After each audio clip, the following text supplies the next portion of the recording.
Welcome, everyone, to episode number 120 of Talking Kentucky. My name is Coleman Scott. His name is Caden Holmes. I'm here on a beautiful night in Baton Rouge, Louisiana, where it is no longer snowy and cold. It's like 80 degrees and back to being Baton Rouge-esque. And Caden's up in Bowling Green, where it might still be cold up there. Caden, is it still winter up in the Bluegrass State? Well, we had a pretty warm week this last week, but we did have a storm tonight here in Bowling Green. And the worst part about storms is that the stoplights reset because the power goes out, and people don't know how it works when that happens. So you got people almost hitting you, honking at you, and everything. Yeah, people don't know how to drive anywhere really, but especially when stoplights go out. So yeah, I feel you there for sure.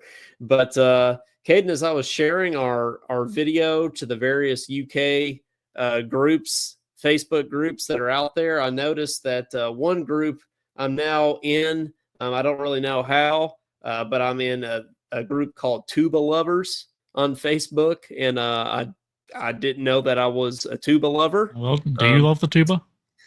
I mean, not pretty important instrument. I mean, I think it is an important instrument because it's a brass instrument. You know, it's in the brass family, so it's by default important. But I don't necessarily think I am a tuba lover. So what's the best instrument besides the trumpet? Oh man, that's a loaded question. I'm gonna have to go organ. You know, if I didn't play trumpet, I'd probably play organ. I feel like they get a lot more work than trumpet players. There's a lot less of them. It's just a powerful instrument. You don't have to carry it anywhere. You know, it's already there for you. So I'm going to go organ. It only costs like $200,000 to buy one. I mean, that's probably under. I don't know how much an organ costs. But that probably is a little bit under for a pipe organ, at least. Theo says he plays mountain dulcimer. We need some. He needs to play Guts and Bourbon on his mountain dulcimer, and we should have included him in Blue Christmas with us. Oh man, it's next year. We need to do a whole album next year. I think that would be great. Can you imagine a double G on the dulcimer? Oh man, would that be in tune with? I don't know that would sound good. Yeah, with lead trumpet and mountain dulcimer in unison. I don't know if that would sound the best necessarily. I don't know if that's good part writing. Maybe or maybe not. But they didn't teach us that in music school. I think that's probably one of the rules of part writing. You can't write any parallel fifths or octaves, and you can't write any unisons for mountain dulcimer. Yeah, you know about that. Can't write perfect fifths and all that. You look at any of these composers modern day, and they don't abide by any of that. Heck, I did a Debussy arrangement. He didn't even abide by that. No. You were doing with him, anything goes. Well, I think for brass trio, anything goes. I mean, when you're writing for brass trio, Caden, I mean, what are you supposed to do? I mean, when you're writing for brass trio, you kind of just have to make it work. I mean, if you write a little, mountain dulcimer interlude in there to give you a chop break, I mean, that's what you got to do. So it's hard enough putting those parts into three voices, let alone worry about perfect fifths, parallel fifths. Yeah, perfect fifths are okay for the record. Parallel fifths, not as much, but perfect fifths, those are fine. I think you can do those, but. Got some people down in the comments. Clyde says, finally, here we go. And that brings me to this point. It's been a while since we've done a show. In fact, the last show that we did was on my birthday, January 17th. And now here we are today. It is February the 6th. And Caden, that's just how the best podcasts do it. Sometimes they take 2-3 week break and then they come back. You gotta leave the people on the edge of their seat, Got to leave them hanging. It's not that we chose to do that, though, because I think I had a gig and then, I was sick, then I had a gig and you had something. I don't know. But sometimes it just works that way. I was traveling and then now I'm technically sick. I'm recovering from the flu, but, thought we couldn't do another week without a show. So had to hop back on here.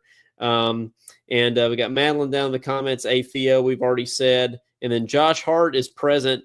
As he has been before on both Facebook and YouTube. He says, "Hey, what's up?" on Facebook, and then that he is double dipping tonight, watching you on both. Well, He's thanks. even got 2 different profile pictures there. He's got to make up for, for the numbers here, for the missed shows for a couple weeks. So appreciate you being on both Facebook and YouTube. Josh, thanks for joining us tonight. But Caden, I should have given you a warning, but before we kick off the show, I do want you to pull up the National Today holidays, because I really am enjoying you reading My explanation. Yeah, I think that you taking the lead on these has been really good lately. So I think we're going to keep rolling with that. And a little disclaimer, as we start the show here, Caden and I know that Kentucky basketball hasn't necessarily been, what we all would hope and desire lately. But we've all collectively decided, all by all, I mean me and Caden, have decided that we're not going to mope about Kentucky basketball tonight. We're going to try to have a fun show, a fun conversation, and we're going to be as optimistic as we possibly can. So that being said, Jeremy does say, Reed Shepherd says, y'all need to call this podcast Talking Kentucky and Arkansas. Yeah, we do need to get into the whole Reed Shepherd thing, and that's definitely on the topics for tonight. He definitely upset some people with that one, so we'll get to that for sure. But let's kick it off with some holidays. Caden, what do we got? It's National Frozen Yogurt Day. Do you like frozen yogurt? I like frozen yogurt. You sounded so enthusiastic when you did that. It's National Frozen Yogurt Day. Do you like frozen yogurt? I know I sound really excited about frozen yogurt. I like yogurt. I do the Greek yogurt, plain Greek yogurt, just because I try to eat the right way. So I don't do frozen yogurt very often, but I'm a yogurt fan. Sometimes it's good to. You ever had that Chick-fil-A yogurt? No, yeah, parfait. I haven't had the parfaits there. No, I can't go there because my peanut allergy. I mean, I could eat the parfaits, I'm sure, but parfait, yeah. Maybe I should pull through Chick-fil-A and get some ice cream or frozen yogurt. I think that'd be good. Yeah, I think there's that place in Lexington, Orange Leaf frozen yogurt. That's supposed to be good. I don't think I've been there. Yeah, that's and then there's the TCBY, places like that. So yeah, I think frozen yogurt's it's a good way to get your ice cream fix without actually having ice cream. So it's true. This next one I probably shouldn't say live on the radio, but okay then. We're gonna move on from that. Coleman, we'll talk about that one later. All right, next one is National Chopsticks Day. I am 29 years old and I still cannot use chopsticks. Chopsticks, yeah. I don't even think I've ever attempted to use chopsticks before. I don't really know how I would, honestly. I mean, is there a method to using chopsticks? Because I don't have the first clue of how to properly use them. Yeah, we can play trumpet recitals, but we can't use chopsticks. It feels like calculus whenever I grab a pair of chopsticks. Like, it doesn't work. I can play chopsticks on piano. Does that count? I can do that. But no, I can't actually use them. Yeah. That's close. Oh, you'll like this next one. National Valentine's Shopping Reminder Day, which doesn't involve either one of us. So thanks for the reminder. Yeah. And then speaking of optimism, we can close with it's Optimist Day. What a good segue there. Well, yeah. I mean, yeah, we're not going to be negative about Kentucky basketball. We're going to be optimistic. So, yeah, on National. The description is, did you know that being optimistic can change your life for the better? Can it really? No, I didn't know that. Gosh, I'll try. Coleman, what do you think about gratitude journals? Well, that was one of our New Year's resolutions. Was it? Right, in our bracket, right, was to practice gratitude, I think. That's a good way to be optimistic. Screen time was what won our bracket overall, which, I still haven't been doing great with that, if I'm being completely transparent. But for more reason than one. But yeah, Coleman sends me screenshots of stupid Facebook memes, and I'm like, yeah. How's that screen time going, Coleman? Yeah, it's not going good, but yeah, I am grateful. I haven't kept a gratitude journal. Do you keep a gratitude journal? Is this breaking news? I don't like do it daily, but sometimes I'll like write my prayers down and like Okay, include there you that. go. So I've done that that kind of before. counts. I've like prayer journaled before, like during Yeah. Lent or something, but I haven't actually like written down what I'm thankful for. But that would be a good thing to do. You know what? I think I need, especially this week. I feel like I need some of that in my life. I think that would be good. So yeah. Kentucky basketball needs gratitude journal. I think that would be that would be, that sounds like something Mark Pope would do, to be fair, which a lot of people have compared. Caden and I have both recently gotten in to Ted Lasso, and a lot of people have compared Mark Pope to Ted Lasso, and especially at the beginning of the year. And I couldn't fully identify with that yet because I hadn't watched Ted Lasso, but now that I've watched him, Caden, I can kind of see it. What about you? Oh, I can kind of see it too. I like the first two seasons. The third one was a little questionable for me. I don't know if you gotten there yet, Coleman, but Nope. I mean, it was the first time I've seen a show that is so just like, it's like a comedy show, but it actually leaves like an impression on you. Like it gets really deep. I thought that was cool how they're able to do both. But yeah, I definitely see the how it relates to Mark Pope for sure. You think he's got a belief poster in the locker room? I hope he does. Yeah, I hope he does. I can His see place it. says joy. His place says joy. Join Joy in the the gym. gym. Yep, but he also, like, at times has that little fire in him, or as he calls it, getting white hot. He has that in him when he needs it. And like Ted Lasso, he got after Jamie in the locker room. That was awesome. No This is spoilers. practice. But yeah, this is practice. We're talking about practice, right? So when he needs to, he has that fire in him. And breaking the breaking news headlines today say that Mark He broke Pope, stuff. broke some furniture in the Ole Miss locker room the other night. I think that first came to light when a caller called in to the Mark Pope show, saying that in his press conference, he saw that when he was walking away, he said, "Coach, I noticed that your hand was bleeding. Like, what did that come from?"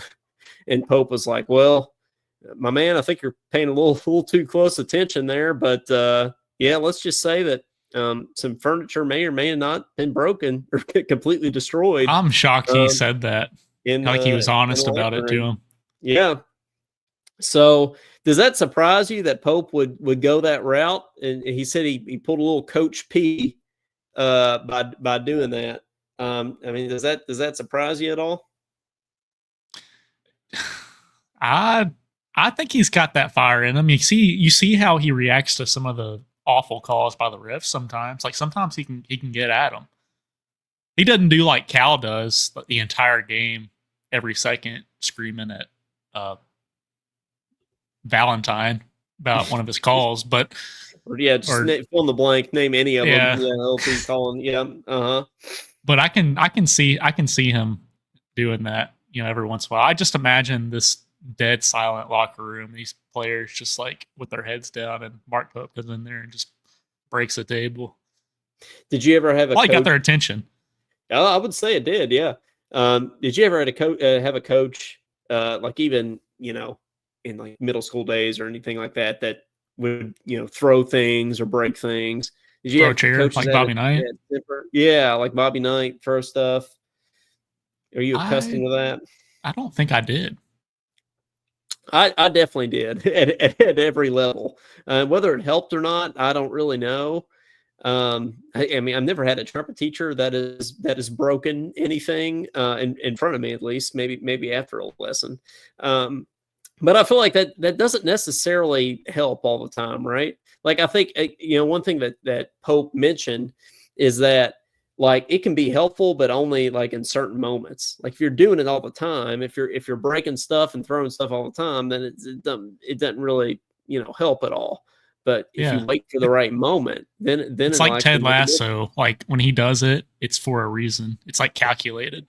Yeah, it's like everybody's like, so yeah. I had a band director one time. Now that I think about it, I did have a band director that would throw mics off his lift. Oh yeah, I got to throw the and then his clipboard and all the music would just go everywhere. Yep. And then you have to go pick it up and like restart and stuff like that. But yeah, so yeah, I feel like Pope is strategic even in his tantrums. Caden, like he even takes his tantrums into account of when he's going to do it. So College Sportscast says, yes, I'm surprised his demeanor is not fiery. No, it's definitely not. Lisa Marie Scott says my band director broke stuff. Yeah, I think we probably have all had band. If you're in band, your band director probably broke stuff at some point. I think that's fair to say. But so if he was a good band director, if he was a good band director, he broke stuff. Yes. Yeah. If he's a good band director, that's absolutely correct. Clyde Harris says Pope shows his anger in a different way. Clyde Harris also said people need to leave Mark Pope alone, stupid cow lickers, whatever that means. Yes. Thank you for that, Clyde. Yeah. You need to go into detail there, but no. Yes. But thanks for that. But so obviously, as evidence by Pope breaking things in the locker room, we lost to Ole Miss, and we didn't just lose. We really got destroyed in every facet, and there's really not much to say about that game. There's really not even much to talk about. It was just a terrible performance on all fronts. But so in spirit of National Optimist Day, we won't talk about it very much, but we do have to spend at least a second talking about the Arkansas game, because how could you not? We haven't been on here since that game. Kate and I watched that on the campus of. I watched that game on the campus of Mississippi State University in Starkville, Mississippi, and I got to be honest, like I expected them to boo Cal. I was not surprised that Cal got booed, but when that happened, it sort of registered with me in a different way than I thought it would. Like, it didn't really feel real that Cal had actually left us and gone to Arkansas until he walked back into Rupp Arena and got booed. Like, I didn't like fully realize like the magnitude of that series of events until Cal walked back into Rupp Arena. I don't know what your like takeaway was from it, but like for me, it was like, man, this actually happened. Like, this is actually real. Like, Cal left us and we're booing him, and he's coaching Arkansas. Like, it still felt fake on some level until he actually walked back into Rupp Arena. Yeah, it was weird seeing him with the maroonish or dark red suit jacket on. It was a little eerie feeling, and seeing him scream at the refs the whole time, he just like brought back flashbacks.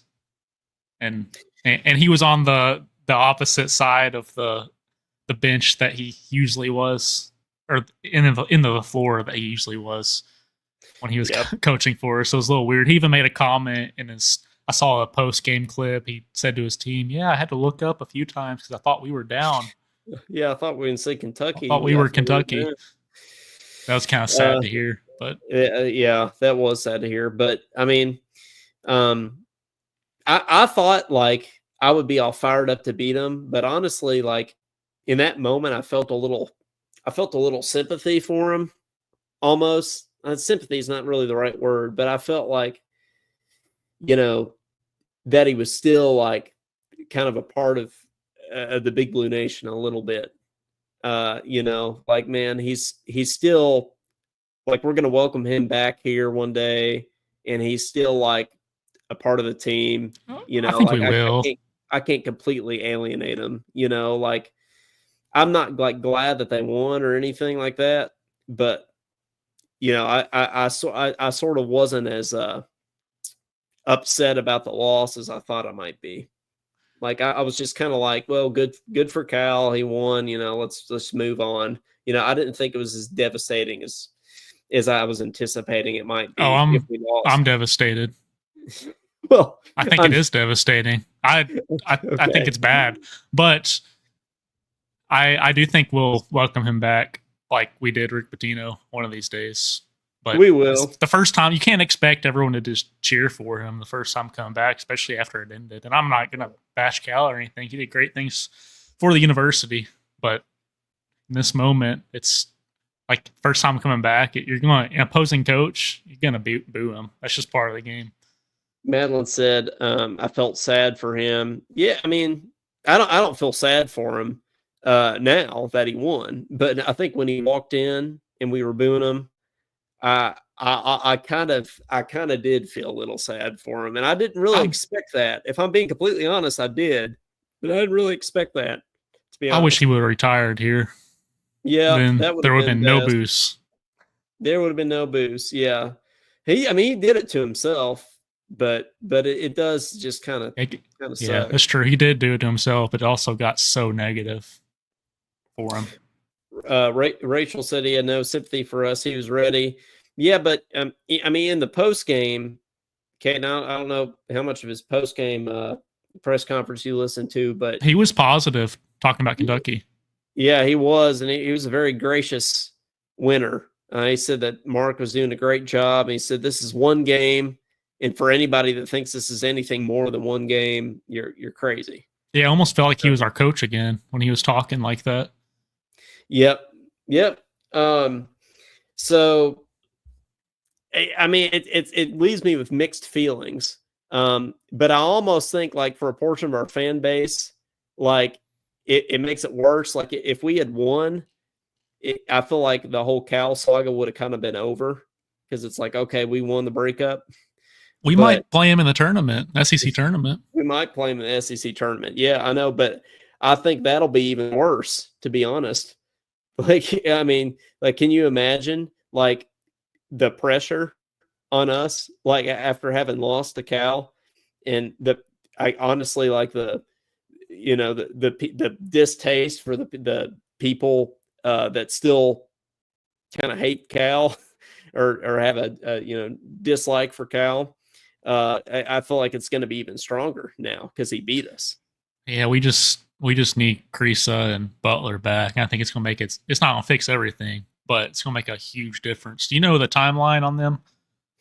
Well, from everything I'm hearing with Kerr, uh, I don't know that he's gonna be back. I've heard mixed things, So Butler's gonna come back first. but I've heard, yeah, I'm almost certain that Butler will be back before the tournament, but I don't know if Kerr will be back at all. I mean, we'll see. But if I had to choose, I mean, I'd love to have them both back, obviously, and I love Kerr, but Kerr can still kind of be that fiery pep talker kind of dude from the bench. But we need Butler on the floor, right? We need his defense. You never see how much that like just added pressure on the ball defensively makes such a big difference. Mm-hmm. You don't realize it until it's gone. Yep. Yep. I know. But the thing is, though, how did we beat everybody that we've beaten without Butler? Like we beat Gonzaga without Butler half the game, right? We beat Tennessee without Butler. I just think How? they don't. I just think even though Arkansas has been awful, like they've got those dudes like Wagner and Thiero that can just beat their Mm-hmm. man off the dribble. That's what we're weak at, is guarding that. That's the only thing I can think of. And then they had the added motivation, but that put them over the top. But Yeah. I did not expect the 13 threes. Yeah, That was it was mind blowing. 13-3. Yeah, that was mind blowing because I think they were averaging less than 5 made threes per game. That's So pretty is that crazy. them getting lucky or us just not doing anything about it, or both? Everybody's Probably Super both. Bowl, it is probably a little bit of both, though. Yeah, honestly. But speaking of Arkansas, they won last night, right? They beat Texas last night, so they're on a little streak here. Caden, Cal might he's That done might his have put them in streak. the tournament running, right? Weren't they I a don't bubble? I know. think they were first four out I or mean, last four in. I still think they're out, considering they've only won 3 games, in the SEC. But then again, I guess we've only won 4 in the SEC. Is it really So only 4? yeah, we're 4-5 in the SEC. Oh man. So, I mean, when you put it that way, I guess if they continue on this trajectory, they might be in. I mean, they at least have hope. I don't think if they had lost to us, I think that would have been it. Yeah, we just have all those top 10 wins. What make us a lock that they don't have? Well, let's talk about that though. Are we a lock for the tournament? Because if you look at the rest of our games, there's really this weekend against South Carolina, like we've got to win that game, right? That's a absolute must win. We got to beat South Carolina. We play LSU at home, and then we play somebody else at home. That's Vanderbilt. We play Vanderbilt at home, so we got to win those 3, right? And if you win those 3, that gets you to 18 wins. But I think you really need to get to 19 or 20 wins to be absolutely sure that you're in the tournament. 18 probably still gets you in too. This year with how stacked the SEC is. But I don't know. I don't know. What are we, 4 or 5 seed right now? It is. I think Lenardi, as of yesterday or the day before, I think Lenardi had us as a 4 seed last time I checked. So I mean, we could lose out and not make it, obviously, but we just need to beat the unranked teams, which we've seemed to struggle with, and then get 1 or 2 of these ranked games, and we'll be fine. I feel like, well, oddly, and I've heard some other people say this too. I feel like we'll beat Auburn at home. I don't. Doesn't that just feel like a game that we would win? One that everybody counts us out for, but we somehow figure out how to win. Mm-hmm. Yeah, and then Auburn at home, and then we'll drop one of these other games that we're not supposed to, like at Texas or at Oklahoma. I could see us dropping Tennessee at home. It seems like we usually beat them there and then lose at home. Hey, just pointing out in the comments here, John Hammond says, "Hey man, say a prayer for us. Tornado just touched down." And I know how especially tornadoes in the past years, Kentucky have affected call here too. This might be John. Who knows? Hey, you're on with Talkin Kentucky. Who's this? Hey, boys. How you doing, man? I was just reading your comment, John. Prayers for y'all down there with the tornado and everything. Yeah, there's a lot going on, man. A lot of weather and whatnot. But I just kind of wanted to chime in with you tonight. Yeah. Here's my take on Mark Pope thing. They mentioned something, was it yesterday? It might have been his call-in show where he had busted a wall out with his hand. And, yeah. I think I don't like to see anybody get hurt, especially anybody punch their hand into a wall and break it. I mean, I've seen that happen too many times, but maybe this is a good sign that Mark Pope is kind of ditching the whole Mr. Nice Guy touch and kind of just saying, you know what, we need to kind of fight a little bit, get mad, play some with some physicality, get my players upset to where they want to play. But that's not going to fix the defensive struggles. That's not going to fix not having Lamont Butler. Now, I did hear, I don't know if you follow them on Twitter. I think you do, Coleman. Buddy, that he's a big UK fan. He posts a lot of stuff on UK Twitter, Matt Sack, and all them. Yeah, I might. Off the top of my head, I don't know if I follow him, but well, his name's Buddy. He I think he's on a podcast. He said that he heard tonight from a source, and they're pretty tight knit with Kentucky basketball, that Lamont Butler's wanting to play Saturday, but the training staff is probably going to hold him out until the Tennessee game.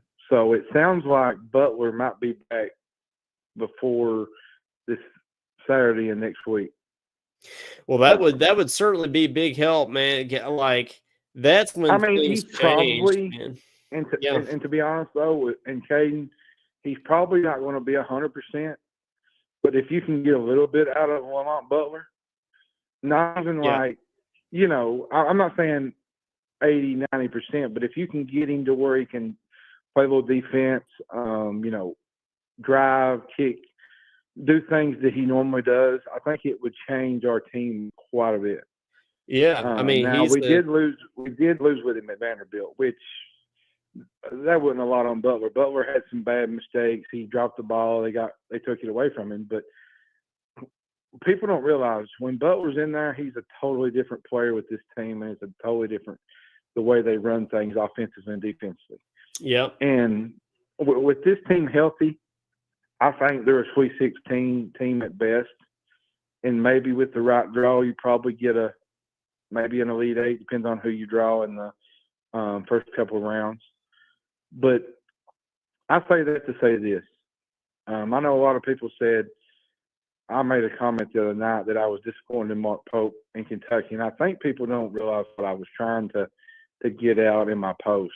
I'm disappointed in the fact that we don't centralize and personalize the defense as much as we do offensively. Mm-hmm. I think the offensive game is important. Don't get me wrong; it's elite. It's great, but you got to have some defense if you're going to win games in the tournament. Now I get where Pope wants to do the whole zoom action, and I think it runs off the transition, and you get out and score. But if you can't stop anybody, it's really not going to matter when it comes down to it. Yeah, because you're basically playing point for point with teams, and like Alabama, Ole Miss. If Kentucky hadn't got themselves in a deep hole Tuesday night, they'd probably win that game. But to be fair, Coleman, I know people say, well, their defense was bad and they gave up a lot of threes and they was wide open. Now, there was a few where they was contested, but the problem Tuesday night wasn't the fact that the defense was so bad. Ole Miss couldn't miss a shot. Yeah, I know. Yeah, I mean, the defense was part of it, but it certainly wasn't everything. I mean, they were just hot, and I think Ole Miss only averages 70-something points a game. They dropped 98 on us. Yeah, and I think something where they said something about their threes. They only make 4 or 5 threes again or something. I can't remember the stat, but they made 9, I think, Tuesday night, which is very unorthodox for a Chris Beard team. Yep. So, and then I kind of want to end with this. Sure. On the whole Cal thing. I kind of want to get back to the whole Cal thing. I know everybody's going to say, well, you don't want to get back to the Cal thing. Well, I do want to get back to the Cal thing. I think Cal did some really great things here. I think he brought us a championship, an SEC title, regular season wins. This comparing him to Pope, and Pope's a younger coach. He's learned the groove, learned the curve, all that good stuff. But Calipari's a Hall of Famer for a reason. He took Memphis to the Final Four. He took him to the national championship. He had UMass in the Final Four. He coached in the NBA with the Nets. Pope hasn't even touched that in his career yet. Right. And I think people need to kind of slow down with it. I think it was time for Calipari to walk away. And I think sometimes, I know they probably got right with us. They figured something out by beating us, and now they beat Texas last night. They're figuring things out. I just seen a lot of, Coleman, I've seen a lot of nasty things wrote by a lot of UK fans about these kids and about Calipari. And I think it's just Kentucky fans can be very good, and then some of them they can make the whole nation look embarrassed. You know what I mean? Like the way they come out with things. Yeah. And I think as a fan base, we need to be a lot better than that. Cal did some great things here. He moved on to Arkansas. He's doing things with them. I think the fan base needs to kind of cool it with the whole, those kids are trash. You know, these are kids playing a game of basketball. Yeah, at some point, like they're 18, 19-year-old kids. Like you gotta know what to say behind a computer screen. And I think sometimes Kentucky fans just let out their emotions and their personal agendas and their personal feelings, and they just try to consume that and try to throw hate and spew hate on people. And I think it's not a good look, and it makes us look bad as a fan base. And that's all I got to say, Coleman. Yeah, I just want to say y'all do a really good job. Can't wait for football season. I know that me and you love football. I'll be back with you doing the football, me and you and Brad. I'm excited about the transfer portal that we did this year, and we finally got our guy, Mike Hartline. I saw that. Yeah, breaking news as a quality assistant. Anyways, you all have a great night, and try to keep Clyde in check because Clyde needs some. He needs some advice. He does. He does. All right, stay safe with the storm, man. Thanks for calling. All right. Caden, you know, it is true with the whole booing thing. You know, it's okay to sports hate, right? It's okay to boo these guys like in the context of a basketball game. But yeah, some of the stuff people say online, so they gets out of hand for sure. Yeah, I think about as a trumpet player, like some of the recitals I've played, like imagine if people were like covering how I played. There would be some things to say. So can you imagine doing a sports center like the difference is I wasn't making millions of dollars to do it, but that's besides the point. We were making the opposite of $1 million. Can you whatever the opposite of $1 million is, that's what we were making. Yeah, can you imagine doing like a sports center interview after every trumpet recital or jury performance? Yeah, that would not be easy. I would not do well in that in that instance. But do you think basketball is the same as trumpet? Do you think they, even when they kill it, they think they sucked? They're probably like, oh, I missed that 1 3. They made 9 out of 10 threes, and they're like, oh, it's just so bad. Oh, I'm sure it is. Yeah, I'm sure it's the exact. I think it's the same way with any kind of performance, whether it's sports, music, any kind of art. Yeah, I think it is too. I have a recital tomorrow, by the way. Oh, okay. One's in Evansville, First Presbyterian, 7 p.m. Is Corey Price going to come? He came to your last one. He asked me to be fair at Kentucky. Our last show. Is that how you said it? Show going to go walls, and we haven't opened the phone yet, but that's that's okay.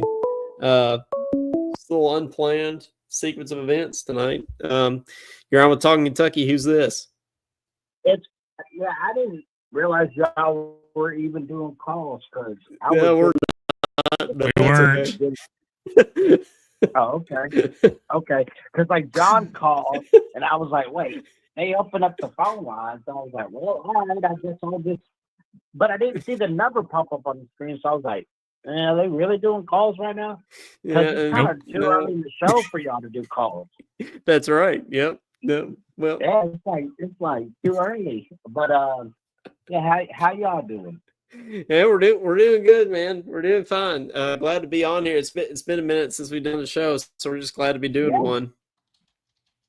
Yeah, it's been almost a month. Like that's actually I think I don't remember you guys taking a month break before. I mean, I guess also with you doing your trumpet stuff and Caden do whatever he's doing. I'm a trumpet player too, Clyde.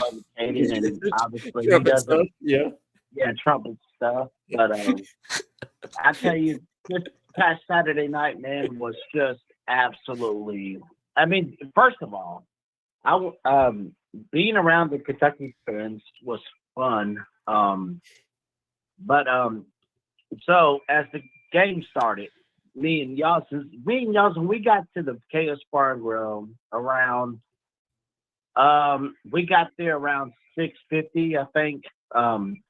We watched Matt Jones and Drew and Ryan do their show, and so we're just, we already put our name on the list to wait for a table. Well, as it kept getting closer and closer to the game, I'm like, let's go see if there's a table available. If they, well, no. And then the game started, and we're just like, well, we don't really got a table right now. 4 minutes into the game, I said, let's go ask the dude if there's a table available. He said no, more than likely probably will be until after the game before we even get seated. I was like, all right, I'll take it off the list. So we did, and I was like, let's just go next door to Tilted Kilt, because there should be, available. The only available seating that they had left was the bar behind the bar. Like, it's kind of like the outdoor patio bar, but it's not really outdoors. Although I think they do open up the doors. There's some time, I'm not sure, but anyways. So then we sat there and, watching that game, I mean, it was just, that was Cal's best coaching job in Rough Arena. But I also heard that he's not the one that was really coaching. It was Kenny Payne and Tyler Eulis actually was the ones really coaching, not him. He was just going off of what they were saying. And, it worked. Yeah, I mean, if you look at their shot chart, that's the first time that a Cal team's ever really done that, right? That they pretty much shot threes and layups, and Cal teams don't do that, except for that night. No, they don't. And, yeah. And I was worried because of who was going to guard a Dulcimer. Like, that's one thing I was for sure worried about, because I'm like, who do we really have that can guard him, honestly? As big and physical as he is. Shout out to him. I love a Dulcimer. I really do. I wish he stayed, and I want to give a shout out to Big Z. I love Big Z. I mean, and I understand Big C's situation. Cal literally did everything he could to get him cleared from the NCAA. So I understand C's loyalty to Cal, because Cal is, and us are the reason why he's playing in college basketball right now. So he's comfortable with that coach. He's comfortable with that coaching staff there. Chuck Martin, Tim Coleman, Bruiser Flint. I mean, Chin. No, what's the guy? Is it Chin Coleman, the black guy? Yeah, it's him, right? Yeah, Chin Coleman. Okay. Yep. Yeah. And then Tyler Eulis and stuff. So, and then DJ, he was just here for Cal, and he's only playing college basketball because of Cal. So, because of his father's connection, and DJ grew up knowing Cal and being around Cal, so it made sense for him to follow Cal wherever he went. So, and how do you feel about the rest of the year? Like, I mean, coming off, obviously 2 tough losses, but how do you feel about the team being able to bounce back and make a run in the tournament? I kind of had this as a Sweet 16 team all year anyways. I know we got excited the beginning of the year with all the ranked wins and all of that we had, especially the ranked wins we've had in the SEC this year. But I think this is a Sweet 16 team, and like what John said, if it lines up right, you could get in the Elite Eight. But I think this is a Sweet 16 team. I just do. But overall, I think we can finish strong, but I don't really see the defense improving. Everybody can say that. I mean, Matt Jones has been saying that. I mean, John just said that too, and I have to agree, because I don't really see it getting better.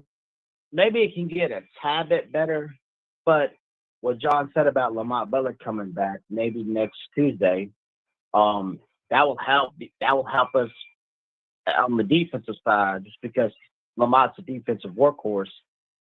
So that will help us a little bit better.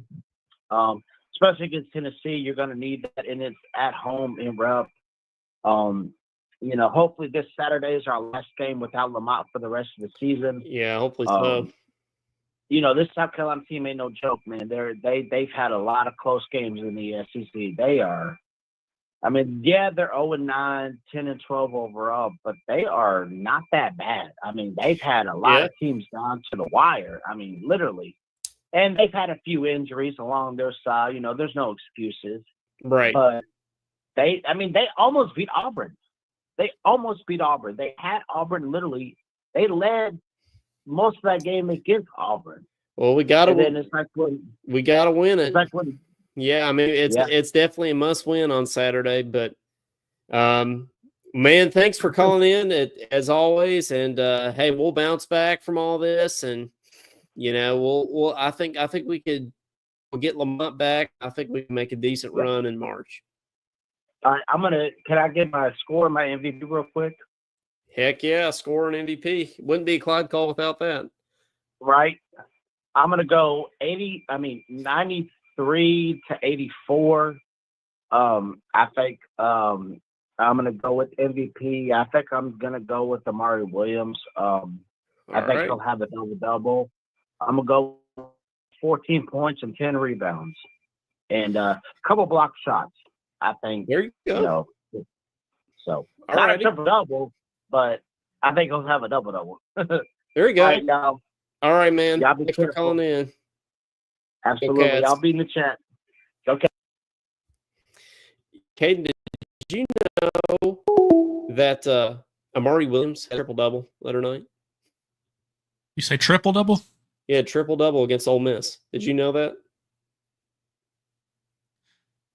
First thing I thought when you said that is the triple single. Triple single, I know. Yeah. Who was it? Charles Barkley. Charles Barkley. That's a triple single. He's making fun of Lonzo Ball. But yeah, he did. He was the fourth player in UK history to record a triple double. So who are the other three? Is that where this is going? Well, yeah. So the first one, I'm forgetting who the first one was, but the other two were Cal players. Do you have any guesses on who they were? One you could probably see, but the other one I think is pretty random. It's Cal player. It was probably block, rebound, points, rebounds, right? Well, I don't know the stats specifically. Or did I just repeat rebounds? Block, steals, points. It was probably rebounds. No, I'm confusing myself. Assists, not steals. Rebounds, right? Is Anthony Davis? That's what I'm getting at here. No, it was not Anthony Davis. It was actually a guard. Okay.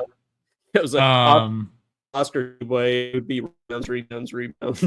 It was Oscar. Yeah, but yeah, no, it was actually a guard. Well, actually, both of them were. John Wall. Nope. I'll give you the more obvious of the two. Okay, De'Aaron Fox was one of them. Really? Yeah, De'Aaron Fox was one of them. I didn't know that. Maybe it's still not obvious, but yeah, that's that was one of them. I think it's the more obvious of the two. The second one, and maybe somebody in the comments knows who the fourth person is. Yeah, Cameron Mills. Afios' Cameron Mills was before Cal. I think it was him. I think you're right, Afio. It was Cameron Mills. So Cameron Mills, De'Aaron Fox, Amari Williams, and the fourth one. One Tyler Ulis.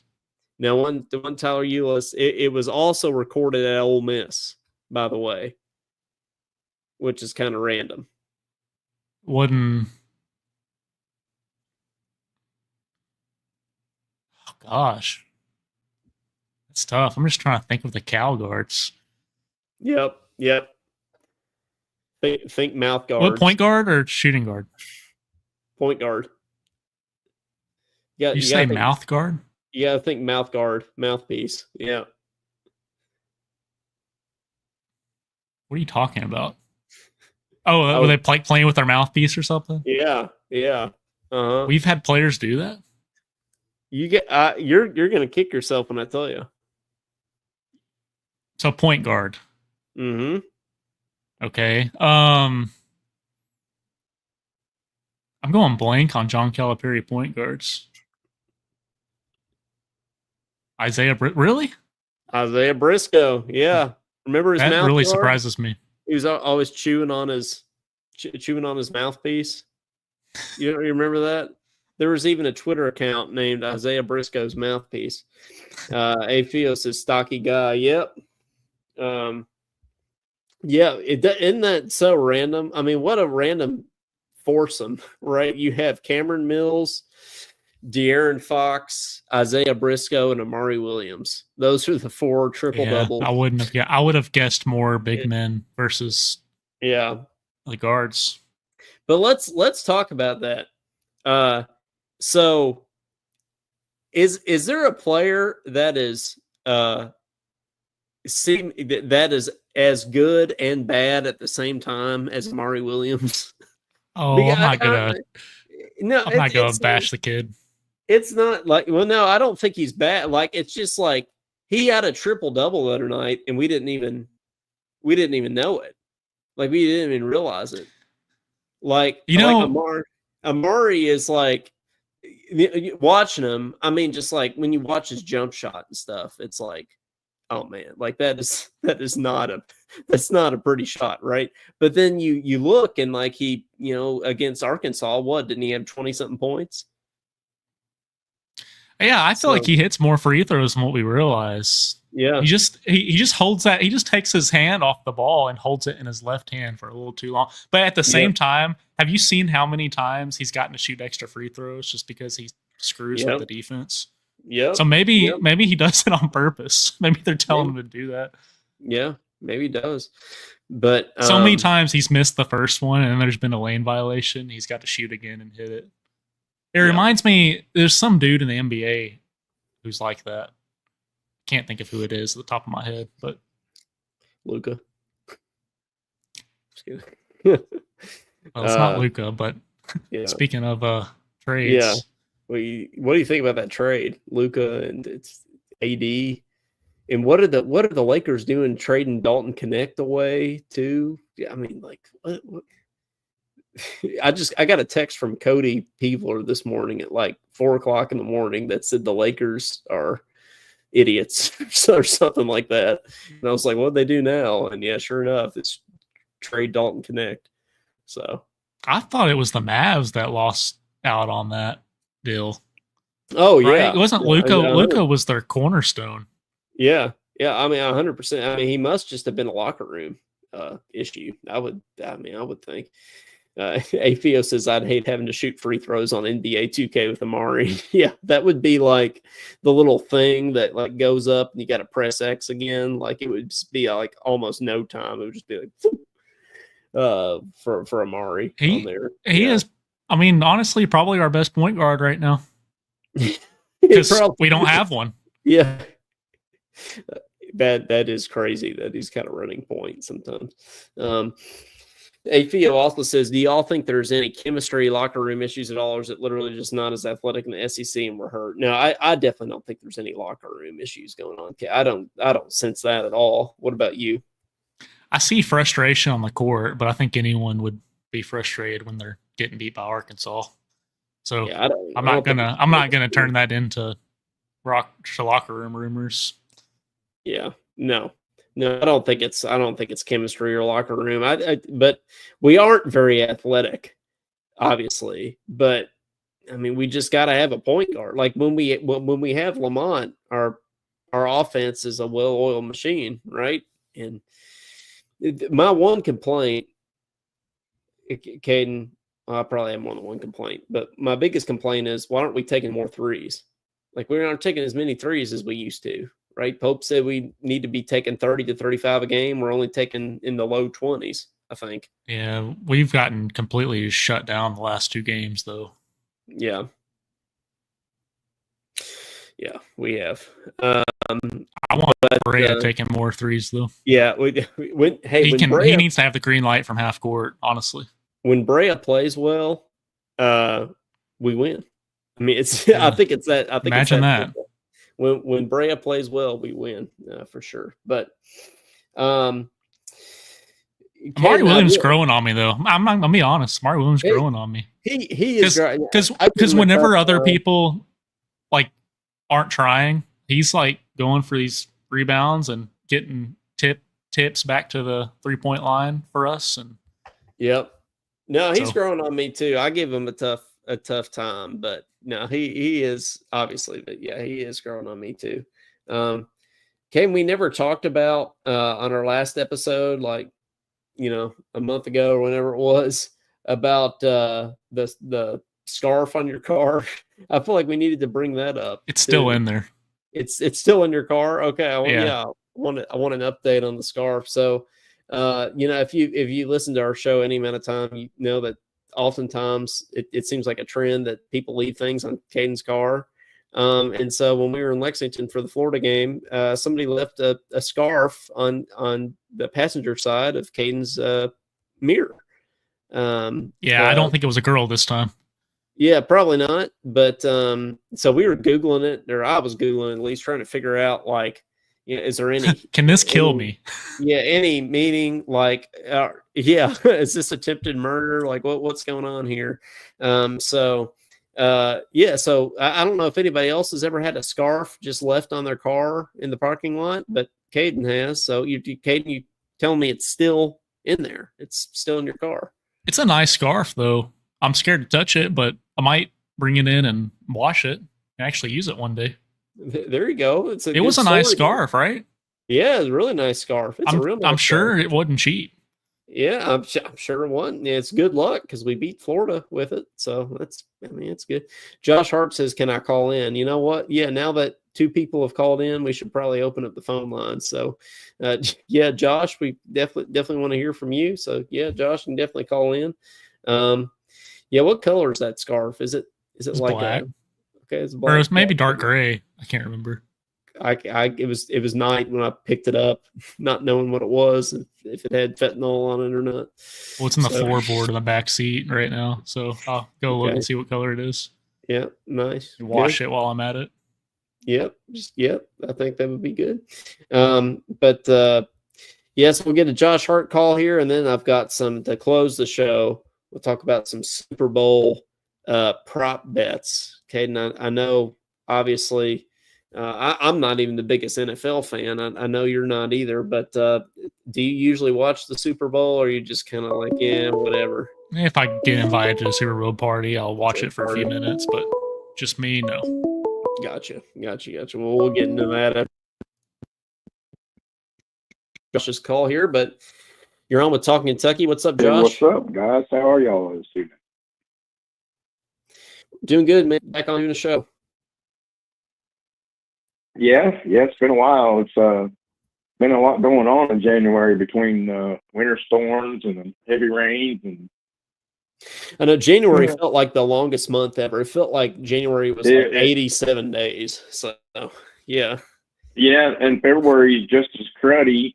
You know, we lost to Arkansas, and, you know, they had a tornado warning back in my home county this morning at 8 a.m., and then 2 local businesses burnt to the ground. So it's been a wild, first start to the year, I guess, if you want to say it like that. Yeah, no, I saw you said that. Man, that's crazy. But well, hope things are going well otherwise, man. So what do you think about the whole Kentucky basketball thing right now? I know you're more on the optimistic side of things. Are you feeling good moving forward? You kind of move past the 2 corners of the game and yeah. At the end of the day, we couldn't ask for a better person, a better coach, a better individual, a better role model, young men to come to the University of Kentucky than what we got with Coach Mark Pope. Mm-hmm. We, as a fan base, need to really chill and just like I said earlier in the season, show him some grace and some patience. He completely had nobody at the University of Kentucky when he took this team over. Nobody. Mm-hmm. He had to build a roster up with a bunch of people that nobody really wanted, to be honest with you. They were like, you know, at the end of their careers or whatever, with their college careers, that is. And hope one of these kids to come to Kentucky. And I'm telling you guys, if it was not for injuries right now, I think we would still be playing at a decent pace. Yeah, no, you know, Carr's not 100% looking back. no. Carissa is not coming back more than likely, and Butler's shoulder is just so bad. I mean, and I hate to really say this, but when you get bad officiating and your players getting mugged Mm-hmm. and there's no calls, then things are going to happen. I mean, who was it? Perry or Noah a couple of games ago got absolutely blasted, and they called nothing. Oh, I know. Yeah, I mean, we definitely are still not getting the calls. It even felt like Arkansas was getting, you know, usually Cal doesn't get the, you know, positive side of officiating, but I felt like he was getting it that night for sure.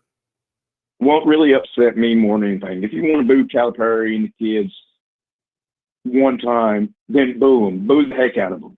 Boo them all you want. Who cares? That's prerogative. That's your right as a Kentucky fan.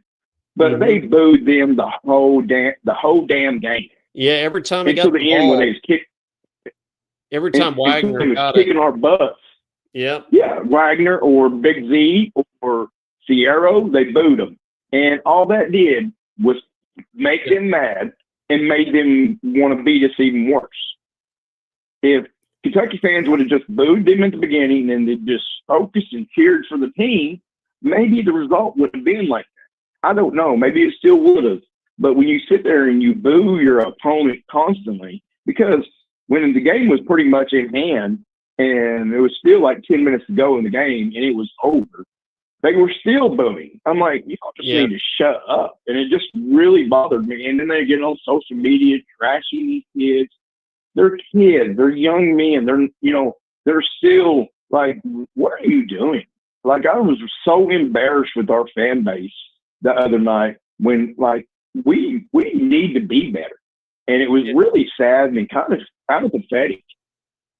Yeah, I mean, I felt like, I don't know if you heard earlier in the show, but it didn't really feel real to me, like the whole leaving for Arkansas thing. It didn't really come full circle for me until he walked in and we booed him. Like, in that moment, it just kind of hit me different, you know? And like I said, if you want to boom at the beginning of the game when they're doing introductions, and the Arkansas head coach, John Calipari, boo, boo, boo, whatever. They move on, but they did it the whole first half. And then they came out, they had a chip on their shoulder, they had a point to prove. And another thing people fail to realize, those three that hurt us that night, Big Z and Thiero and DJ playing, so they all played very well. And where did they play last year? Rupp Arena. So it's not like they forgot how to shoot in Rupp Arena. Yes.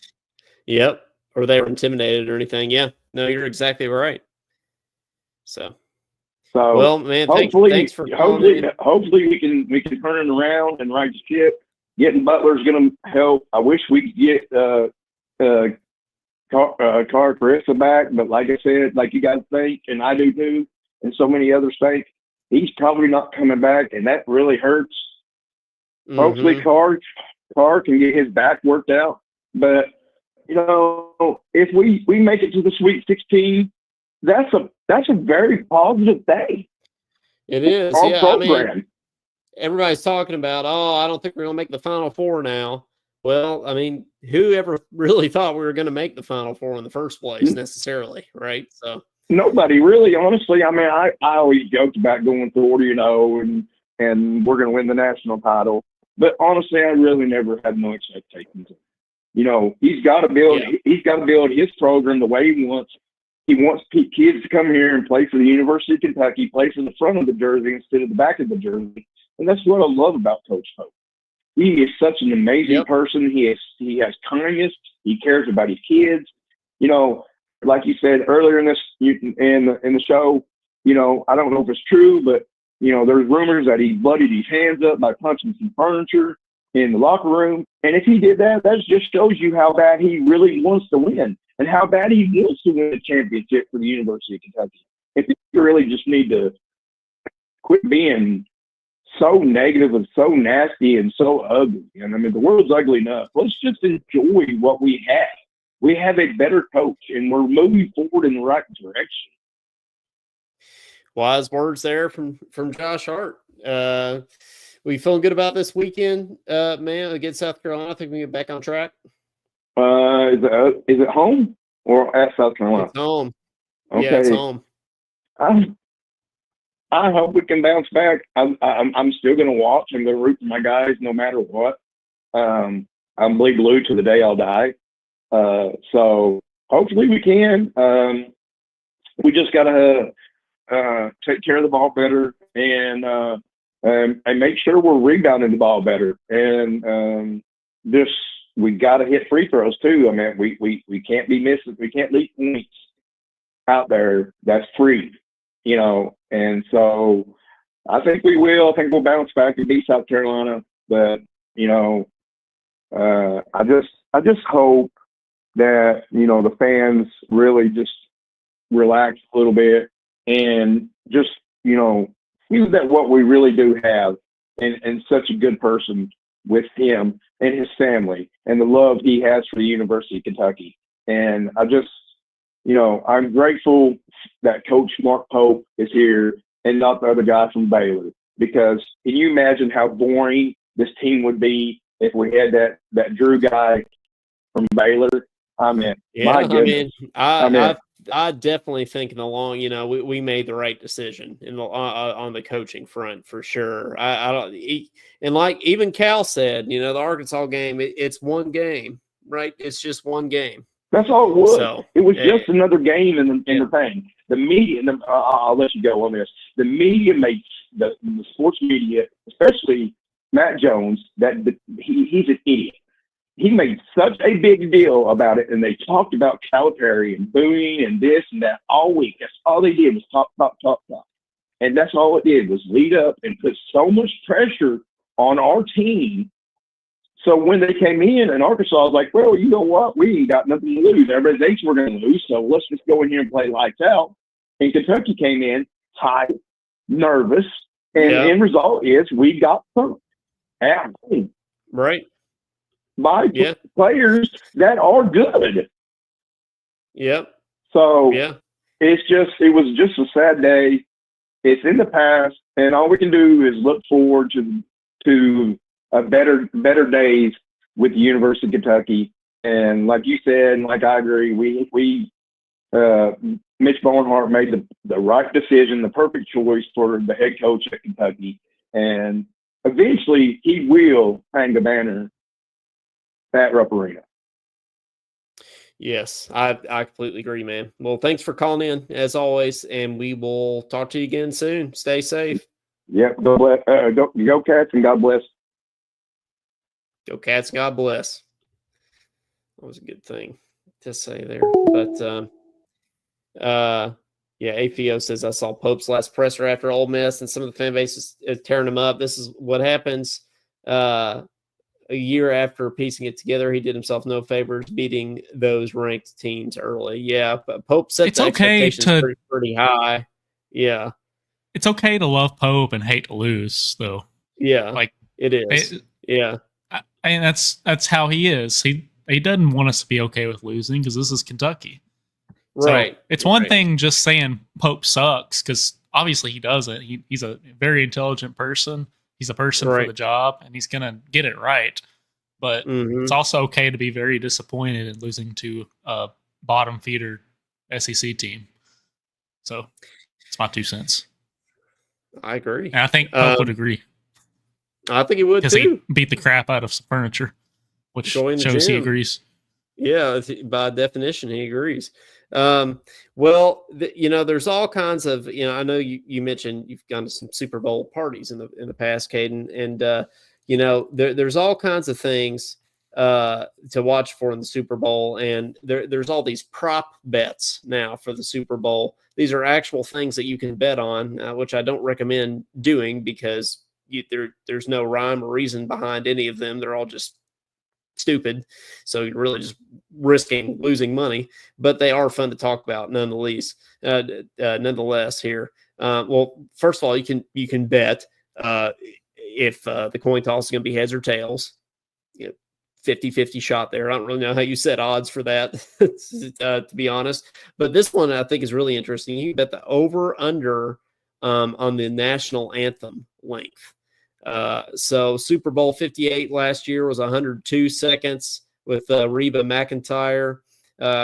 Chris Stapleton was 125 seconds. Eric Church was 123 seconds.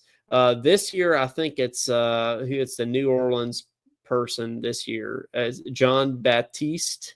Is that the Grammy person from New Orleans? I don't know, but yeah.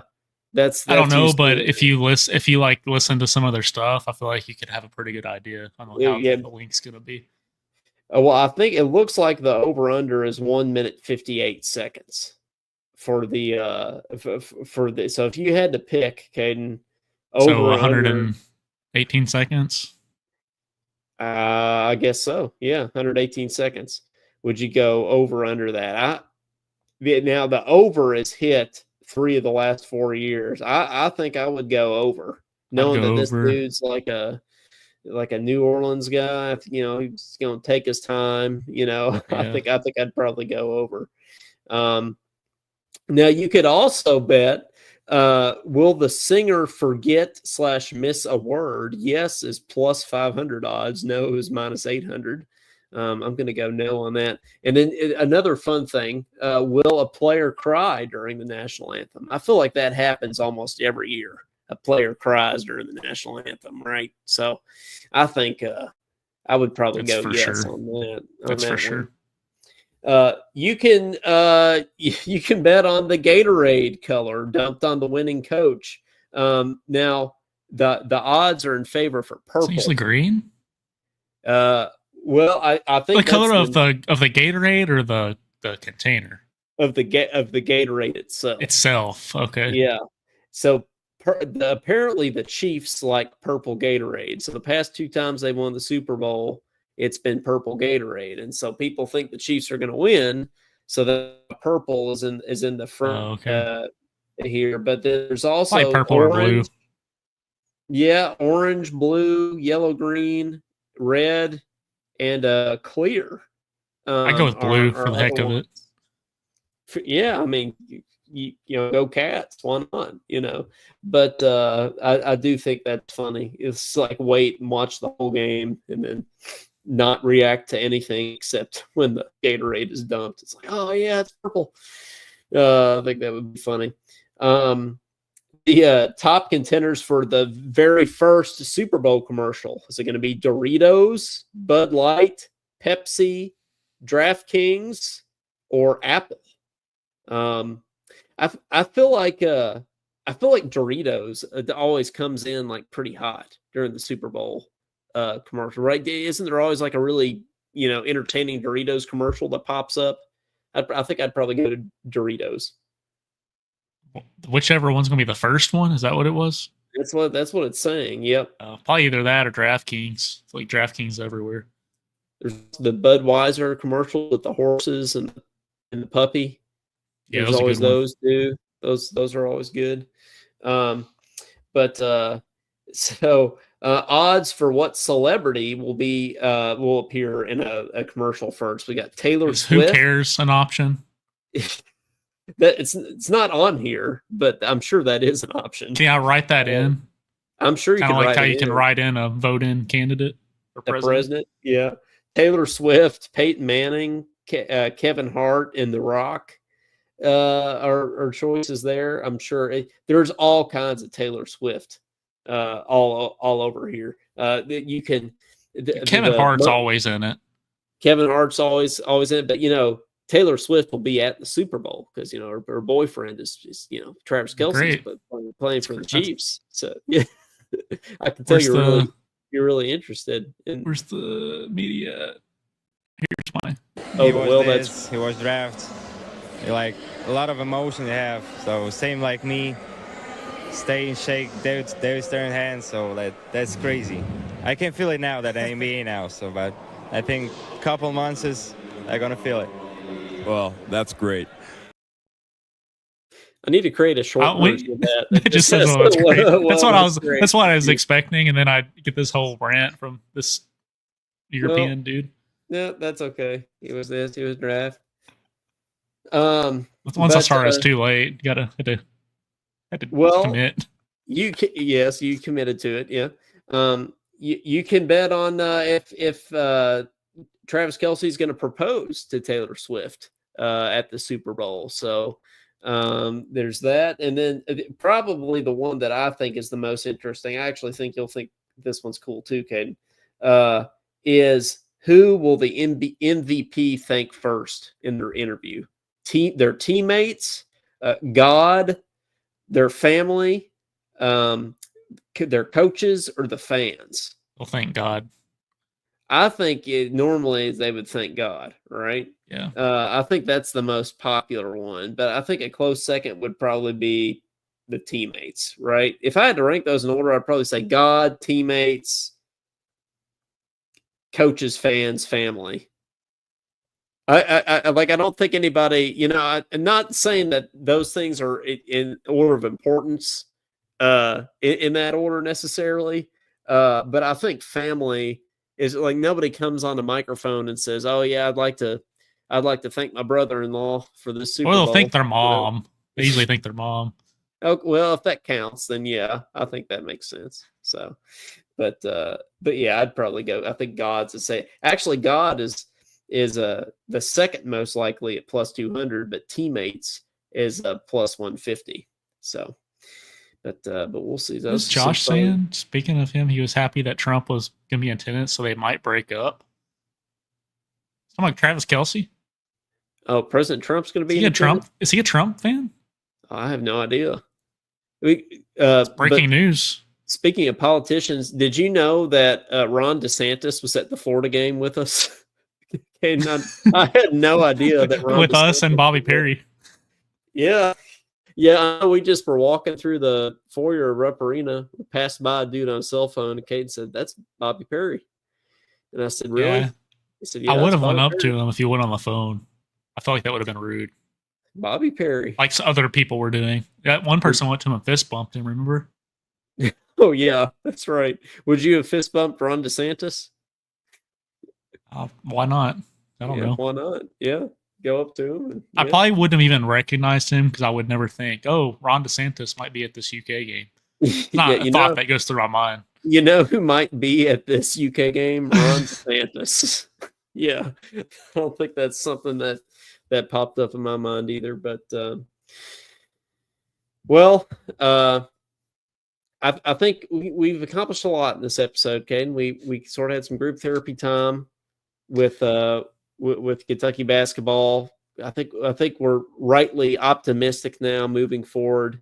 Even with the Cal stuff, I think everybody's in a good place moving forward, and I think we're good. Nice. Glad Clyde shared his political beliefs there with us. I love trumpet. That's what he meant to say. I love trumpet when I sound good. Yeah. There you go. Yeah, that's a better way to put it here.